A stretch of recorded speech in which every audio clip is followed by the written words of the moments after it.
Hey guys, welcome to the Massive Iron channel. I'm Steve Shaw. In this video, I'm going to talk about the 3 worst muscle building tools or approaches that will distract you from quality gains.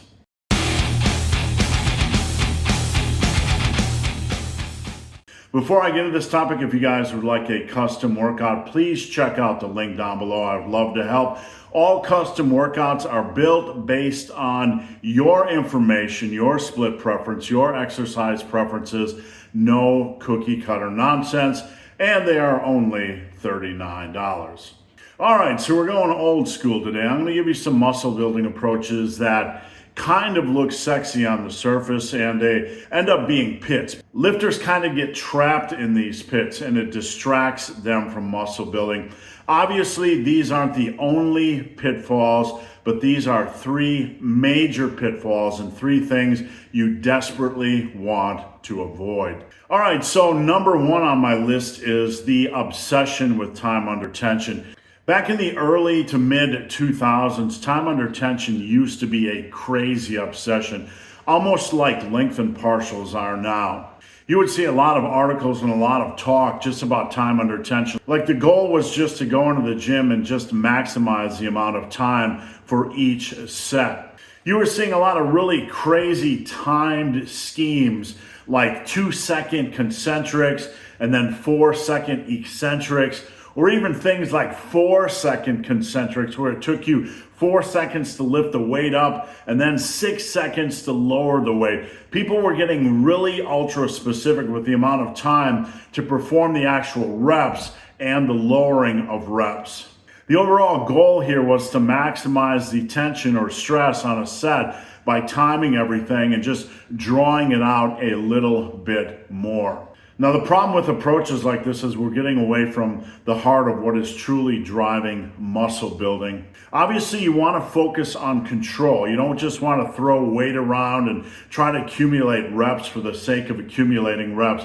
But when you're performing a set, the goal isn't just to maximize the number of seconds on that set. Mechanical tension will be a byproduct of a good program. You want to focus on the important things like using exercises that treat you well, lifts that have a quality progression opportunity or a good opportunity to get a lot stronger on those lifts than you are now. And obviously just focus on good quality control during the eccentric. What I tell my clients is that you don't have to count seconds and we don't want to over slow our eccentrics or the lowering of the weight, but you want to control it. You want to get as much natural mechanical tension as you can out of a set without turning it into an over focus on time under tension. The reality is if you go into the gym and you just structure your sets based on your available amount of time and you focus on training hard and you focus on controlling the eccentric rather than over baking the eccentric with time under tension and arbitrary numbers, you're going to get plenty of mechanical tension.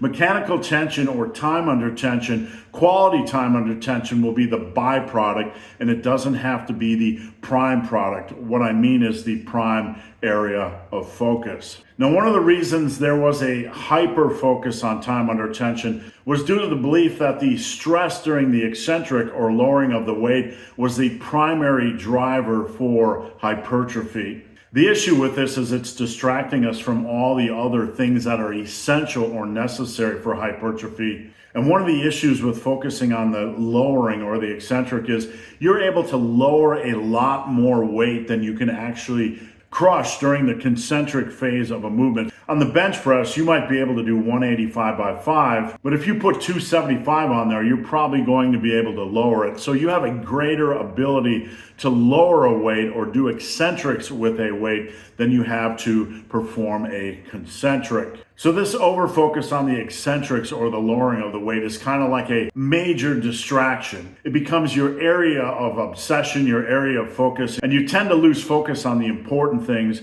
that really drive quality muscle building. So get into the gym, crush your sets, pick a good selection of exercises, focus on controlling the weight, and just allow that mechanical stress or tension during the eccentric to be a natural part of a set.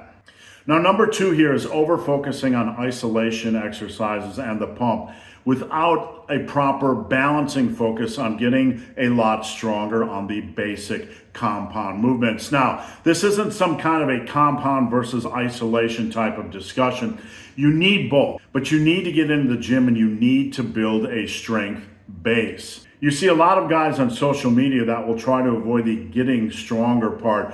They somehow develop this fairy tale that you can go into the gym and just do a lot of isolation work or a lot of pumpy work or a lot of feel work, and somehow that will replace the requirement that you need to get a lot stronger than you are now on the basics. You can't avoid progressive overload, and you certainly can't avoid it by swapping in a lot of isolation pumpy work. When you go into the gym, you want to go in and do your big hitters, you want to do them safely, you want to control them, you want to do your benches and dumbbell benches and dips and all your good stuff for your back and your quads and your shoulders.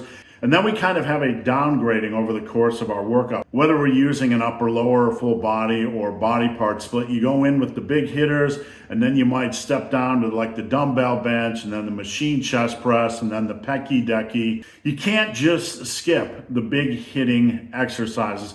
This doesn't mean you need to be stapled to bench press and deadlifts and squats and Romanian deadlifts. You don't even have to do these to build muscle. But you still need some big hitting exercises, some exercises with a big progression opportunity, exercises that treat your body decently.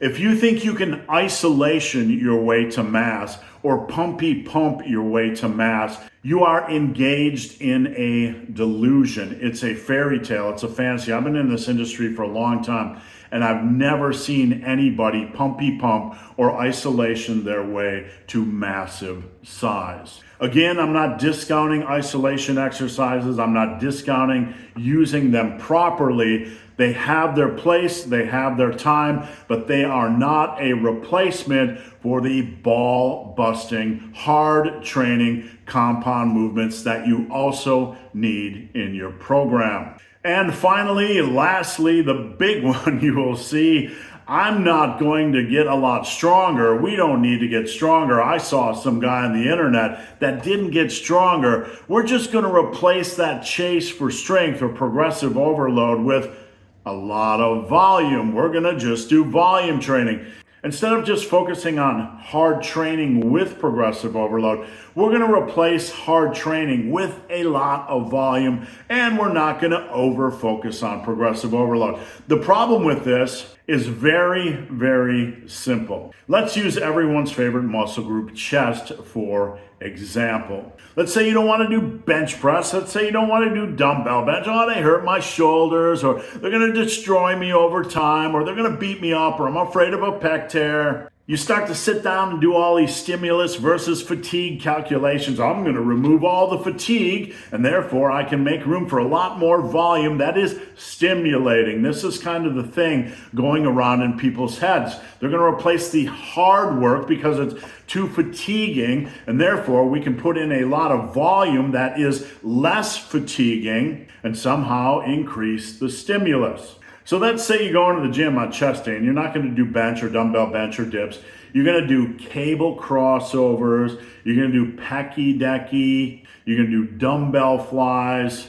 Maybe even do something wacky like the Sven press. And you decide you're just going to do a lot of volume on those. And generally, hand in hand with the volume is a lot of really controlled, feely work, making it look on the surface like you're being intense. Here's the major issue with that. If you go into the gym and just increase your volume, yes, you're going to get sore. It's a new stimulus. It is a temporary form of progressive overload. After 3 to 4 weeks, your body is going to adapt to that volume. Your body is going to adapt to that weight. Your body is going to adapt to your repetition ranges. And then we default back to the urgent need to progressive overload. You can increase your volume today. You can just wake up and say, I'm not going to get stronger. I'm just going to increase my volume and do that to mass my way to glory. The body will quickly adapt to the demands you place upon it, And if you do not include further progressive overload, you are going to stagnate very, very quickly. So you can go into the gym and add volume if you want, and it might treat you better, and you might increase that stimulus to fatigue ratio. But after 3, 4, 5 weeks, you still default back to the urgent need to progressive overload. And that is always going to come right back to the need to get a lot stronger than you are now. So one final note here, the bottom line is regardless of what training tool you use, whether it's rest pause or the addition of volume, or even a focus on isolation and pumpy work, your body will adapt to these tools unless you are focusing on future progressive overload. You always have to have some form of progressive overload in the mix, and the only real form of progressive overload that you are able to consistently work on over time is the progression of weight, more weight on the bar. Before you go, I want you to check out this video on finding the perfect training volume for you. Thank you guys for watching. Have a great day.